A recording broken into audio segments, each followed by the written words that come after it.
চতিয়াৰ দক্ষিণ অঞ্চলৰ মিস্ত্ৰীৰ লগত আলোচনা বিধায়ক পদ্ম হাজৰিকাৰ। সমস্যা সমাধানৰ আশ্বাস বিধায়ক পদ্ম হাজৰিকাৰ। চতিয়াৰ দক্ষিণ অঞ্চলৰ কৰয়নিত মিস্ত্ৰীসকলৰ লগত এক আলোচনাত মিলিত হয় নদুৱাৰ সমষ্টিৰ বিধায়ক পদ্ম হাজৰিকা। মিস্ত্ৰীসকলৰ বিভিন্ন সমস্যাক লৈ এক আলোচনা সভা অনুষ্ঠিত কৰি নদুৱাৰ সমষ্টিৰ বিধায়ক তথা বিজেপি দলৰ প্ৰাৰ্থী পদ্ম হাজৰিকাই মিস্ত্ৰীসকলৰ বিভিন্ন সমস্যাসমূহ কেনেদৰে সমাধান কৰিব পৰা যায় তাক লৈ দীঘলীয়া আলোচনা কৰে। বিধায়কগৰাকীয়ে পৰৱৰ্তী সময়ত মিস্ত্ৰীসকলৰ সমস্যাসমূহ সমাধান কৰাৰ ক্ষেত্ৰত প্ৰয়োজনীয় পদক্ষেপ কৰিব বুলি আশ্বাস প্ৰদান কৰে। পুৰণি অঞ্চলত মিস্ত্ৰী যোগালী যিসকল আছে তেওঁলোক আজি ইয়াত একলগ হৈছে। এইখন আচলতে ৰাজনৈতিক সভা নহয়, এই সভাখনত তেওঁলোকৰ সমস্যা সম্পৰ্কে অৱগত কৰিবৰ কাৰণে সভাখন গোটাইছে। তেওঁলোকে চৰকাৰী যিখিনি সা সুবিধা ইঞ্চুৰেঞ্চ আৰু লগতে তেওঁলোকে কিছুমান নিৰাপত্তাহীনতাত ভুগিছে। কাম কৰাই পইচা নিদিয়ে, কোনোবাই মাৰপিট কৰে। সেইকাৰণে মই তেওঁলোকক পৰামৰ্শ দিলোঁ যে তেওঁলোকে সংগঠিত হওক, মিস্ত্ৰীৰ সন্থা খোলক, লাগে ময়ো উপদেষ্টা থাকিম, আমাৰ বিষয়ববীয়া উপদেষ্টা থাকিম। ইয়াত দৰকাৰে তেওঁলোকৰ কাৰ্যালয় নিৰ্মাণ কৰি দিম। তেওঁলোকক আমি ৰেজিষ্ট্ৰেশ্যন কৰি সংগঠিত কৰি চৰকাৰী সা সুবিধা দি আৰু ভৱিষ্যতে তেওঁলোকে যাতে মিস্ত্ৰী কাম কৰোঁতে কোনেও অত্যাচাৰ কৰিব নোৱাৰে তাৰ কাৰণে আমি পদক্ষেপ গ্ৰহণ কৰিম। এইখিনি কথা পাতিবলৈকে ইয়াত আহিলোঁ। তেওঁলোকে মোক গামোচাৰে সম্বৰ্ধনা জনাইছে, বিশ্বাস ৰাখিছে।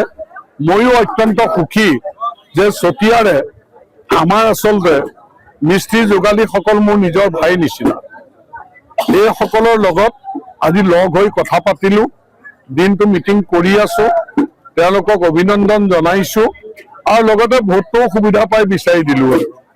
গতিকে তেওঁলোকেও পজিটিভ সঁহাৰি আগবঢ়াইছে। মই আশা কৰিছোঁ মিস্ত্ৰীসকল সংগঠিত হ'ব, তেওঁলোকৰ ভাল হ'ব আৰু তেওঁলোকক আমি আগুৱাই লৈ যাব পাৰিম, তেওঁলোকক নিৰাপত্তা দিব পাৰিম। তাৰ কাৰণে মই তেখেতসকলৰ সহযোগিতা বিচাৰিছোঁ। সকলোকে ধন্যবাদ। জামুগুৰিহাটৰ পৰা আনোৱাৰ আহমেদৰ ৰিপৰ্ট, নৰ্থ ইষ্ট ভিউ।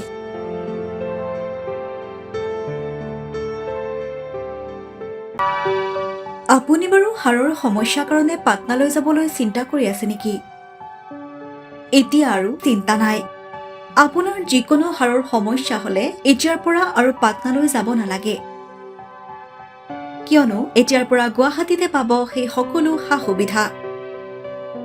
গুৱাহাটীৰ আমিনগাঁৱত অৱস্থিত Patna orthopaedic and multi speciality হস্পিটেলত কম খৰচতে পাব সেই সকলো উন্নত মানদণ্ডৰ চিকিৎসা সেৱা, য'ত অভিজ্ঞ চিকিৎসকৰ দ্বাৰা সম্পন্ন কৰা হয় বিভিন্ন ধৰণৰ হাড়ৰ অস্ত্ৰোপচাৰ।